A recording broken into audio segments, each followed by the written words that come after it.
મિત્રો, આ ભ્રષ્ટાચારી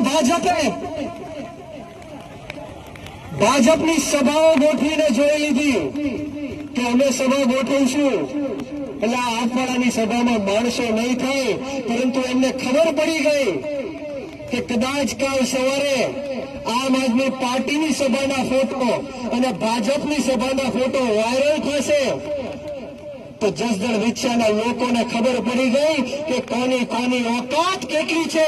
એ ઓકાત દેખાડવાનું કામ આપશે એ લોકોએ તાત્કાલિક સભા કેન્સલ કરવી પડી. મિત્રો, આ સભાની અંદર છેલ્લે કઈ વધ્યું નહીં ત્યારે લાઇટ કાપવાની પણ કોશિશ કરી લીધી.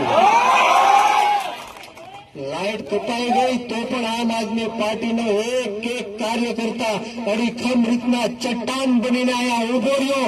એ જોતા ભાજપ વાળાને થયું કે લાઇટ કાપવાનો પણ કોઈ ફરક નથી પડતો આ લોકોને. મને તો લાગે છે કે વરસાદ માટે પણ આ લોકોએ માનતા માની હશે.